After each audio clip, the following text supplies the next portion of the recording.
আসসালামু আলাইকুম। সবাই কেমন আছেন? আশা করি সবাই ভালো আছেন। আজ আপনাদের জন্য নিয়ে এসেছি গল্পের ৬ম পর্ব। আশা করি গল্পটি আপনাদের ভালো লাগবে। তাহলে চলুন শুরু করা যাক। নীরা ভয় পেয়ে বলে, আমি নীরার হাত ধরে রুমে নিয়ে আসি। নীরা ভয়ে ভয়ে আমার সাথে রুমে আসে। সে ভেবেছে রুমে এনে আমি তাকে আবার মারবো। এদিকে আমি নীরাকে রুমে নিয়ে এসে ওর হাত ছেড়ে দিলাম।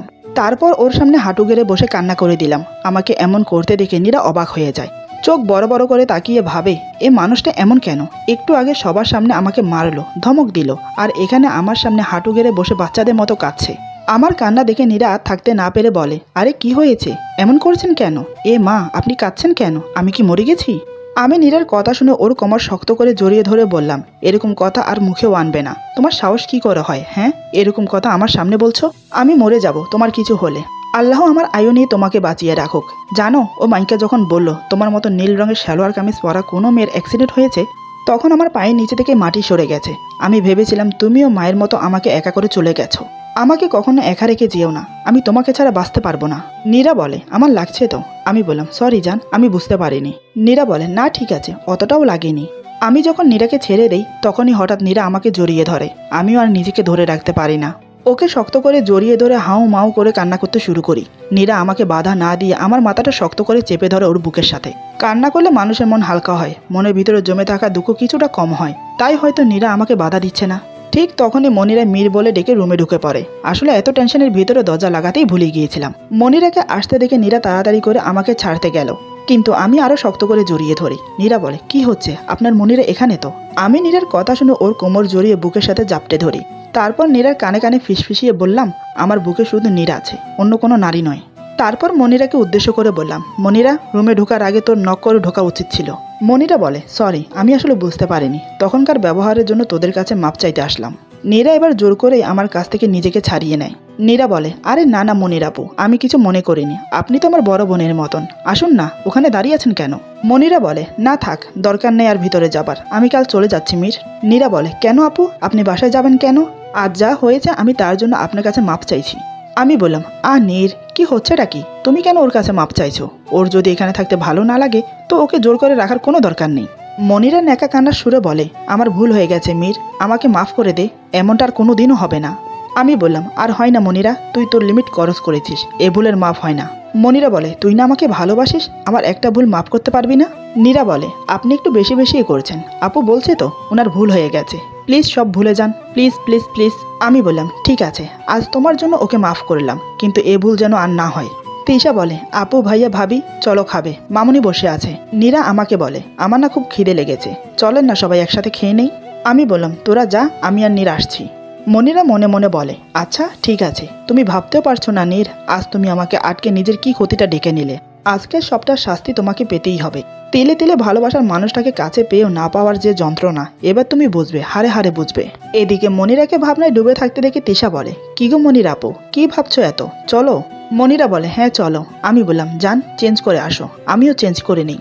নীরা চুপচাপ ওয়াশরুমে চলে যায়। ওয়াশরুমে গিয়ে মনিরা 14 গোষ্ঠী উদ্ধার করতে থাকে। নীরা একটু জোরেই বলে, ওই শাকচুন্নি, তুই কি বললি? তুই না আমাকে ভালোবাসিস? ওই রাক্ষসী, তুই জানিস না ওর বউ মানে আমি এখনো জলজ্যান্ত বেঁচে আছি? কোন সাহসে তুই ওকে ভালোবাসার কথা বলিস? ও শুধু আমাকে ভালোবাসবে, শুধু আমাকে, বুঝলি রাক্ষসী? ওর দিকে তাকালেও না তোর চোখ তুলে নেব, বুঝলি মনিরা শাকচুন্নি? ওয়াশরুম থেকে নীরার কথার আওয়াজগুলো আমার কানে আসছে, তবে স্পষ্টভাবে বুঝছি না ও কি বলছে। এটা বুঝতে পারছি মনিরাকে নিয়ে কিছু বলছে। আমি বললাম, কি গো নীর পাখি, তোমার হলো? নীরা বলে, আসছি। নীরা ওয়াশরুম থেকে বেরিয়ে আসলে আমি বললাম, তুমি ওয়াশরুমে কি কি বিড়বিড় করছিলে নীর পাখি? নীরা আমার কথা শুনে থতমত খেয়ে যায়। সে আমতামতা করে বলে, কই কিছু না তো, আপনি একটু বেশিই শুনেন, তাড়াতাড়ি ফ্রেশ হয়ে আসুন। আমি আর কিছু বললাম না, ফ্রেশ হতে ওয়াশরুমে চলে গেলাম। তারপর আমি আর নীরা খাবার খেতে নিচে নেমে আসি। এসে নীরা খেয়াল করলো তিশার পাশে একটা চেয়ার ফাঁকা আর মনিরার পাশে একটা চেয়ার ফাঁকা। আমি মনিরের পাশের চেয়ারে বসতে যাব, ঠিক তখনই নীরা আমার পায়ের উপর জোরে পা তুলে দেয়। আমি বললাম, নীর পাখি, কি করছো? এদিকে নীরা আমার কথা না শুনে ইশারায় তিশাকে মনিরার পাশে এসে বসতে বলে, কিন্তু তিশা ওঠে না। ও নীরার কথা না বোঝার ভান করে চুপচাপ বসে থাকে। তিশা মনে মনে বলে, আমি ঠিক বুঝেছি ভাবি, তুমি ভাইয়াকে মনিরার পাশে বসতে দেবে না, কিন্তু আমি তো সেটা হতে দেব না। আমি চাই তুমি নিজের অধিকার নিজে আদায় করে নাও। এভাবে আর কত দূরে সরে থাকো দেখি তো আমি, এই বলে মনে মনে হাসে। এদিকে মনিরা আমার হাত ধরে ওর পাশে বসিয়ে দেয়। নীরা এটা দেখে রেগে যায়। নীরা মনে মনে বলে, এই গাছ পেতনি, তুই আবার আমার বরের হাত ধরেছিস?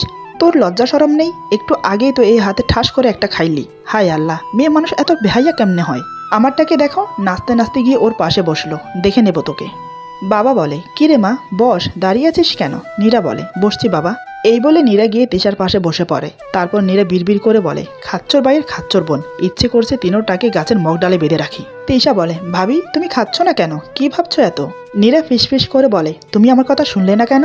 তিশাও ফিসফিস করে বলে, তুমি আমাকে আবার কখন কি বললে? নীরা বলে, কিছু না, খাও। বাবা আমাকে উদ্দেশ্য করে বলে, শুনলাম তুমি নাকি অফিসে যাচ্ছ। তিশা বলে, যাচ্ছে না, ভাবির টেপে যাচ্ছে। বাবা বলে, তা এই পরিবর্তন কি কিছুদিনের নাকি পার্মানেন্টলি? নীরা বলে, পার্মানেন্টলি বাবা। আমি নীরার দিকে তাকিয়ে আছি অবাক হয়ে। এদিকে বলে আমাকে ভালোবাসে না, আমাকে স্বামীর অধিকার দেবে না, কিন্তু আবার দেখে আমার সব কাজে সব ব্যাপারে দায়িত্ব নিয়ে করছে। বুঝলাম না ওর মতলব কি। আমি বললাম, পার্মানেন্টলি। বাবা বলে, তাহলে হাল যখন ধরলি ভালো করেই ধর, আমি একটু বাঁচি। তুই বরং ধানমন্ডি আর সাভারের বিজনেস দুটো দেখাশোনা কর, আমি বাকি সব সামলে নিচ্ছি। আমি বললাম, ঠিক আছে বাবা। বাবা বলে, আর আমি ভাবছি সামনের মাসে তোদের বিয়েটা আবার দিতে, তোরা কি বলিস? মা বলে, এটা তো খুব ভালো কথা, তাহলে খুব মজা হবে। আমার একমাত্র ছেলের বিয়ে, আমি খুব আনন্দ করব। তিশা বলে, থাক মামনি, আর বেশি লাফিয়েও না। দেখা যাচ্ছে তোমার ছেলে আবার এমন কিছু করেছে যে তোমার ওই আনন্দ না মাটি হয়ে যায়। আমি বললাম, চুপ করবি নাকি কানের নিচে খাবি? তিশা বলে, হ্যাঁ হ্যাঁ, ওটাই তো ভালো পারিস। বাবা বলে, আচ্ছা তোমরা থাকো, আমার খাওয়া শেষ। মা বলে, আমারও হয়ে গেছে। এই বলে বাবা আর মা উঠে চলে গেল। তিশা বলে, ভাবি কি হলো, তুমি খাচ্ছ না কেন? জানি না। একথা শুনে নীরার কি হলো। নীরা তিশার মুখে মুঠোভর্তি ভাত নিয়ে জোর করে ঢুকিয়ে দিল। নীরা বলে, চুপচাপ খাও, কথা বলবে না একদম। তিশা মুখ ভর্তি ভাত নিয়ে আউ আউ করছে, কোনো কথাই বলতে পারছে না। এটা দেখে আমি হাঁ হয়ে তাকিয়ে আছি। নীরা তিশাকে বলে, চুপ। আমি বললাম, তুমি ওর সাথে এমন করছো কেন? নীরা বলে, আপনি চুপ করে খান, কোনো কথা বলবেন না। আমি অবাক হয়ে বললাম, আমি আবার কি করলাম? এই সুযোগে মনির আমার হাত ধরে বলে, আমাকে মাফ করে দাও না মীর। আমি বললাম, তোর আবার কি হলো? তুই আমাকে তুমি করে বলছিস কেন? এটা দেখে নীরা রাগে বিড়বিড় করে বলে, বল শাকচুন্নি, তুমি কেন আমার কোলে গিয়ে বসো না কুত্তি? মনিরা বলে, এমনি বলতে ইচ্ছে করলো। তিশা এতক্ষণ পর মুখের ভাত শেষ করে বলে, ভাবি পানি খাইয়ে দাও। নীরা বলে, নিজের হাতে নিয়ে খাও। তিশা বলে, নিজের হাতে এত সুন্দর করে ভাত খাইয়ে দিলে আর পানি খাইয়ে দেবে না? এই কথা শুনে নীরা তিশাকে পানি খাইয়ে দিল, আর চোখে আমাকে দেখছে আমি কেমন করে মনিরার সাথে হেসে হেসে কথা বলছি সেটা। মনিরা বলে, সত্যি করে বল, আমার উপর রাগ করিসনি? আমি বললাম, না। নীরা আবার বিড়বিড় করে বলে, বাদর বেটা, তুই কি রে গিরগিটির মতো রং পাল্টাচ্ছিস? কিছু বলি না তাই পাট নিয়ে যাচ্ছিস, যখন ধরবো না বালি দিয়ে চেপে ধরবো, ব্রহ্মদৈত্য একটা। মনিরা বলে, মীর চল ছাদে যাই। এই কথা শুনে নীরা এবার তিশাকে ঝাড়ি দিয়ে ওঠে। নীরা বলে, এত সময় লাগে কেন খেতে?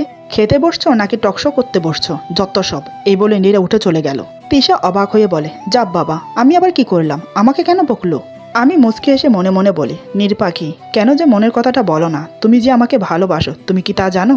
দেখি আর কতদিন তুমি চুপ থাকতে পারো। তারপর তিশাকে উদ্দেশ্য করে বললাম, তোকে কিছু বলেনি, তুই যা ঘুমিয়ে পড়। মনিরা তুইও যা। মনিরা বলে, আমার রুমের লাইটটা জ্বলছে না, একটু দেখ না। আমি বললাম, ঠিক আছে চল। এদিকে নীরার রুমে গিয়ে আমার জন্য অপেক্ষা করতে থাকে, কিন্তু আমি আসছি না। অনেকক্ষণ অপেক্ষা করার পর যখন দেখে আমি আসছি না, তখন আমাকে খুঁজতে বের হয়, কিন্তু কোথাও আমাকে না দেখে মনিরার রুমে আসে। এসে দেখে আমি দাঁড়িয়ে আছি আর মনিরা আমার হাত ধরে কিছু বলছে। এটা দেখে নীরার রাগ বেড়ে যায়। সে রুমে প্রবেশ করে আমার হাত ধরে টানতে টানতে রুমে নিয়ে যায়, তারপর আমাকে বিছানায় বসিয়ে দেয়। নীরা বলে, একটা কথাও নয়, এখন যদি আপনি না ঘুমান তো আমার থেকে খারাপ কেউ হবে না। নীরার রাগে চেহারা দেখে আমি তো অবাক। যে মিরাজ কিনা সবাইকে ঝাড়ি আর রাগ দেখে দমিয়ে রাখে, আজ সেই মিরাজ কিনা তার ভালোবাসার মানুষের কাছে ঝাড়ি খাচ্ছে। আমি নীরাজ ঝাড়ি খেয়ে চুপচাপ শুয়ে পড়ে বললাম, নীরপাখি তুমি ঘুমোবে না? নীরা বলে, আমার কথা কারোর ভাবতে হবে না, একটা কথা না বলে চুপচাপ ঘুমান, একটা শব্দও যেন না হয়। আমি নীরার কথা শুনে ওকে টেনে বুকে জড়িয়ে ধরে বললাম, চুপচাপ থাকতে হলে যে আমার নীরপাখিটাকে আমার বুকে থাকতে হবে। নীরা বলে, ছাড়েন আমাকে, একদম আমার কাছে আসবেন না। যার কাছে ছিলেন তার কাছে যান, আমার কাছে কেন আসছেন? হ্যাঁ। আমি নীরাকে আরও রাগানোর জন্য বললাম, ওর কাছেই তো ছিলাম, তুমিই তো টেনে নিয়ে আসলে। ঠিক আছে তাহলে ওর কাছেই যাই। উঠতে উঠতে বললাম। নীরা বলে, একদম উঠবেন না, চুপচাপ ঘুমান। আমি বললাম, তাহলে যে আমার বুকে এসে জড়িয়ে ধরতে হবে আমাকে? নীরা বলে, পারবো না। আমি বললাম, তাহলে আমি। এটা বলতে নীরা আমার বুকে মাথা দিয়ে জড়িয়ে ধরে ঘুমলো। বাঙালিদের একটি প্রবাদ সত্যি বটে, বাঙালি মেয়ে আর যাই করুক, নিজের স্বামীর ভাগ কাউকে দেবে না। সে যেমনই হোক, হোক সে গুন্ডা, হোক না সে বদমাশ, হোক না সে চোর ডাকাত, যেমনই হোক, বাঙালি মেয়েরা নিজের ভালোবাসা দিয়ে স্বামীকে আগলে রাখতে চায়। তার ভালোবাসা দিয়ে স্বামীর বাজে অভ্যাসগুলো ছাড়িয়ে তাকে ভালো মানুষ করে আপন করে নিতে চাই। এই হচ্ছে বাঙালি। আমি মনে মনে হেসে বললাম, নীরপাখি, আমাকে ছেড়েও দিচ্ছ না আবার ধরেও রাখছো না, কোন জ্বালায় যে রাখছো আমাকে কে জানে। দেখি কতদিন এভাবে থাকো। তোমার ভালোবাসা আমি তো জয় করেছি, তোমার মুখ দিয়ে তা স্বীকার করাবো। আমি মনে মনে এসব ভাবছি। নীরা আমার বুকের মাঝে উসখুস করছে। আমি বললাম, কি হলো, এমন করছো কেন? তোমার কি ঘুমোতে সমস্যা হচ্ছে? ছেড়ে দেব? নীরা আমার বুক থেকে মাথা তুলে আমার দিকে তাকায়, আমার চোখে চোখ রেখে বলে, ঘুম আসছে না। আমি বললাম, কেন, ঘুম আসছে না কেন? নীরা বলে, কি করে আসবে, দুপুর থেকে রাত 11টা পর্যন্ত দোলনায় বসে ঘুমিয়েছি, এখন আবার ঘুম আসে? আমার ঘুম আসছে না। আমি বললাম, তাহলে বলো কি করব, কি করলে তোমার ঘুম আসবে? নীরা বলে, আমি জানি না, আপনি ঘুমিয়ে পড়ুন, সারাদিন অফিস করে এসেছেন, আপনি নিশ্চয়ই অনেক ক্লান্ত। আমি বললাম, আমি তো ক্লান্তই বটে, তার চেয়ে বেশি ক্লান্ত করে দিয়েছো তুমি আমাকে। আজ তো ধরতে গেলে তুমি আমাকে মেরেই ফেলেছিলে। নীরা বলে, আমি আবার কি করলাম? আপনারা আমাকে ভালোভাবে বাড়ির ভিতরে না খুঁজে বাইরে খুঁজতে চলে গেছেন, এটা কি আমার দোষ? উল্টো আপনি আমাকে মারলেন। আমি বললাম, মেরেছি, বেশ করেছি। তুমি যে আমাকে জিন্দা মেরে ফেলতে চেয়েছিলে, সেটার কি হবে? তুমি জানো আমি কতটা কষ্ট পেয়েছি? বুঝবে কি করে? তুমি তো আমার জায়গায় নেই, তুমি তো তোমার জায়গায়। আমার জায়গায় থাকলে বুঝতে পারতে আমি তোমাকে কতটা ভালোবাসি। তোমাকে হারানোর ভয় সবসময় আমাকে কুরে কুরে খায়। নীরা বলে, হয়েছে, আর বলতে হবে না, রাত অনেক হলো, আপনি ঘুমিয়ে পড়ুন। আমি বললাম, তুমি কি করবে? নীরা বলে, কি আর করব, চেষ্টা করে দেখি ঘুম আসে কিনা। আমি বললাম, ছাদে যাবে? নীরা বলে, তখন মনির আপু বলেছিল ছাদে যাওয়ার জন্য, আপনি যাননি, এখন আমাকে নিয়ে গেলে দেখলে কিছু মনে করবে না? আমি বললাম, তুমি বারবার মনিরার কথা কেন বলো, বলো তো? দেখো নির্পাখি, হয়তো মনির আমাকে ভালোবাসে, হয়তো বলছি কেন, ও আমাকে সত্যিই ভালোবাসে, কিন্তু আমি তো ওকে ভালোবাসি না। আমার একমাত্র ভালোবাসা শুধু তুমি, তোমার জন্য আমি আমার জীবনটাও দিতে পারি। আমি জানি মনির আমার আশেপাশে থাকলে তুমি সহ করতে পারো না। নীরা বলে, এটা আপনাকে কে বলল? আপনি ভুল ভাবছেন, মনির আপু আপনার আশেপাশে কেন, আপনাকে জড়িয়ে ধরলেও আমার কিছু যায় আসে না। আমি মুচকি হেসে বললাম, নির্পাখি, আমি সবই বুঝি, চলো ছাদে যাই। এই বলে দুজন ছাদে এলাম, তারপর মাদুরা বিছিয়ে নীরাকে শুতে বললাম। সে আমার কথা মতো শুয়ে পড়লো। আমি তার হাতের উপর মাথা রেখে শুয়ে পড়লাম। শুয়ে আমি নীরাকে জড়িয়ে ধরলাম, আমার মুখ নীরার বুকে। আমার মুখের গরম নিঃশ্বাস নীরার বুকে পড়ছে, তাতে নীরা ছটপট করছে। এত নড়াচড়াতে আমার ঘুমোতে অসুবিধা হচ্ছে। আমি মুখ তুলে বললাম, এমন করছো কেন নির্পাখি, আমার ঘুমোতে অসুবিধা হচ্ছে। নীরা আমার দিকে তাকিয়ে বিড়বিড় করে বলে, তোর ঘুমোতে অসুবিধা হচ্ছে, আর আমার কি যে হচ্ছে তুই সেটাও বুঝতে পারছিস না, বোকা ছেলে একটা। নীরা বলে, না মানে এভাবে ঘুমালে কেমন কেমন যেন লাগে। আমি ভুরু কুঁচকে বললাম, কেমন লাগছে মতলব, কেমন লাগছে বলো? নীরা বলে, আমি জানি না, আপনি একটা কাজ করেন, হাত টান টান করুন, আমি আপনার হাতের উপর ঘুমোবো। আমি বুঝেও না বোঝার ভান করে বললাম, ঠিক আছে আসো। ওকে বুঝতে দিলাম না, আমি অনুভব করতে পারছি ওর কি হয়েছে। নীরা এসে আমার বুকে ঘুমায়, আমি ওকে শক্ত করে বুকের মাঝে জড়িয়ে নিলাম। আমি বললাম, এখন ঠিক আছে নির্পাখি? নীরা বলে, আমি বললাম, একটু কিস করি তোমাকে? নীরা বলে, এর আগে আমাকে কিস করতে কি আমার অনুমতি নিয়েছিলেন কখনো? নিজের ইচ্ছে যখন খুশি তখন কিস করেছেন, সবার সামনে জড়িয়ে ধরেছেন, এমনকি বকা দিয়েছেন, মারতেও পিছুপা হননি, তখন কি আমার অনুমতি নিয়েছেন? আমি তো আপনার কাছে সরকারি, যখন তখন যা ইচ্ছে করতে পারেন, আমি বাধা দেওয়ার কে বলুন তো? কিন্তু আজ হঠাৎ অনুমতি চাচ্ছেন কেন, মানে কি বুঝলাম না। আমি মনে মনে বললাম, কিস চাওয়াতে এতগুলো কথা শুনতে হলো, কোন দুঃখে যে বলতে গেলাম কিস করি তোমাকে। আমি বললাম, আচ্ছা একটা কথা বলো তো, এই যে আমি তোমাকে জড়িয়ে ধরি, কিস করে তোমাকে মারি, তুমি আমাকে বাধা দাও না কেন? নীরা বলে, সেটা আপনি খুব ভালো করেই জানেন আমি কেন বাধা দেই না।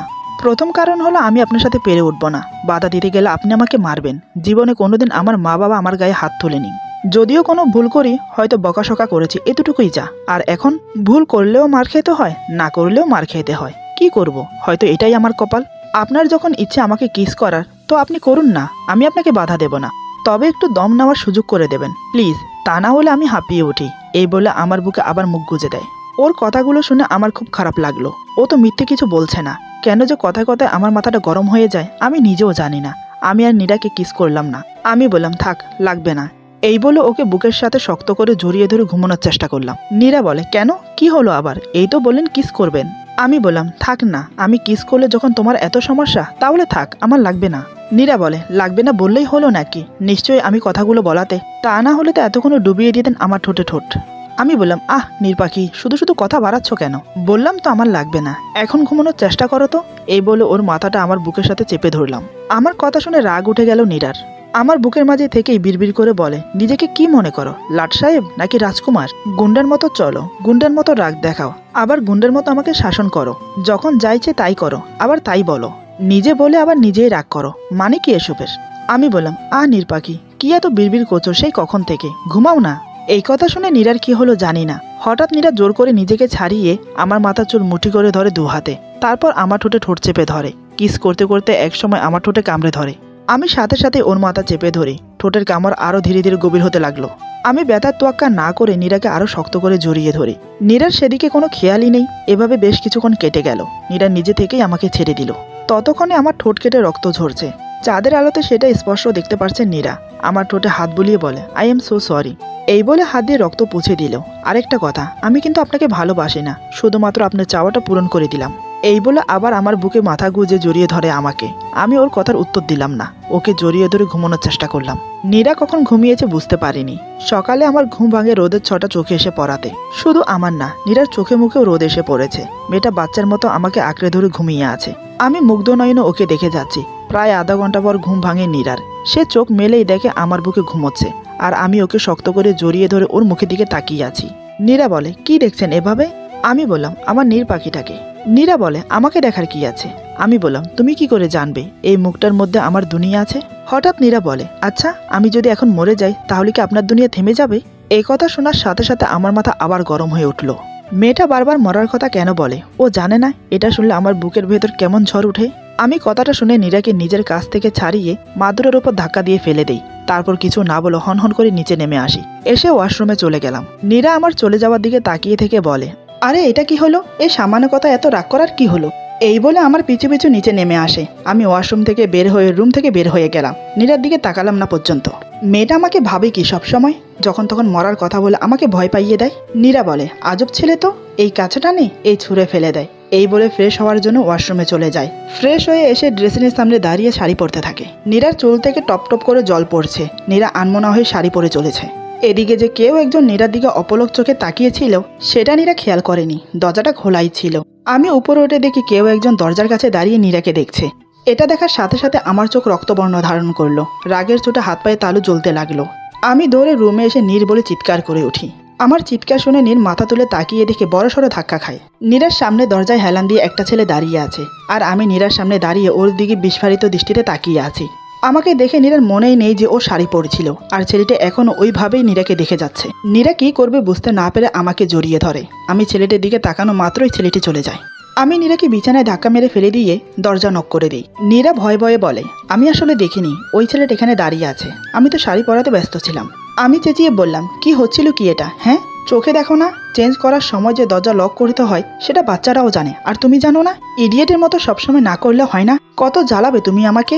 নীরা বলে, আমি সত্যিই দেখিনি। আমি বললাম, কি দেখো নাই? হ্যাঁ, কি দেখো নাই? সবাইকে দেখাতে চাও তুমি খুব সুন্দরী? নীরা বলে, আপনি ছাড়া রুমে কোনো ছেলে আসে না আসে তা আমি কি করে জানবো? আর আপনি আমাকে কি ভাবেন? হ্যাঁ, আমি আমার শরীর বাইরের মানুষকে দেখিয়ে বেড়াই? আমি বললাম, তাছাড়া কি? হ্যাঁ, কেউ এতটা বেখেয়ালি কি করে হয়? সামনে কেউ দাঁড়িয়ে থাকলে দেখা যায় না? আমি চাই আমার নীরকে শুধু আমি দেখব, শুধু আমি, কিন্তু তুমি? নীরা বলে, আমি কি? আমি বললাম, তুমি কি সেটা তুমি নিজেই জানো। বারবার আমার কথা অমান্য করো কেন? এমন করো তুমি বলো তো? আমাকে জ্বালিয়ে কি মজা পাও তুমি? আমার চিৎকার শুনে নীরা কান্না করে দেয়। আমি বললাম, একদম চুপ, চোখ থেকে এক ফোঁটা জল যেন মাটিতে না পড়ে। কিছু বললেই নেকা কান্না, থাপ্পড় মেরে না তোমার দাঁত ফেলে দেবো আমি। নীরা কান্না করতে করতে বলে, সব দোষ কি আমার? ওই ছেলেটার কি কোনো দোষ নেই? আমি বললাম, হ্যাঁ, ওর কোনো দোষ নেই, সব দোষ তোমার। শাড়ি পরার সময় খেয়াল ছিল না মানুষ ঘরে কাপড় চেঞ্জ করে দরজা লক করে? আর তুমি, তোমার কি কমন সেন্স বলতে নেই? সব জানো, আর এটা জানো না কাপড় চেঞ্জ করতে হলে ঘুমোতে হলে দরজা লক করতে হয়। আর কতবার বলবো নীর, আমার রাগ উঠিও না। আমি নিজেকে কন্ট্রোল করতে পারি না। তুমি জানো ও তোমাকে কেমন বাজে দৃষ্টিতে দেখছিল? নীরা বলে, আপনি আর তার চেয়ে কম কি? এবার আমার মেজাজ গেল বিগড়ে। আমি ছুটে গিয়ে ওর চুলের মুঠি চেপে ধরে ওর মুখের উপর ঝুঁকে পড়ে বললাম, একদম বাজে কথা বলবে না। আমি যদি ওই ধরনের ছেলে হতাম তাহলে তুমি এতক্ষণ এই অবস্থায় থাকতে না। তোমার শরীরের প্রতিটা অঙ্গ প্রত্যঙ্গ আমার নখদর্পণ হতো। আমি ভালোবাসার কাঙ্গাল হতে পারি, কিন্তু মেয়ে আসক্ত পুরুষ নই। এই বলে আমি নীরাকে ছেড়ে দিলাম। তারপর হঠাৎ যা করলাম তা দেখে নীরা আশ্চর্য হয়ে যায়। পলকেই ওর কান্না বন্ধ হয়ে যায়। ও হাঁ হয়ে আমার মুখের দিকে তাকিয়ে থাকে, ভাবতে পারছে না সে কি বলবে বা কি করবে। এরপর যা হলো। আজকের গল্প এখানে সমাপ্ত। গল্পের বাকি অংশ পেয়ে যাবেন আগামী পর্বে। আশা করি সবাই ভালো থাকবেন, সুস্থ থাকবেন। আল্লাহ হাফেজ।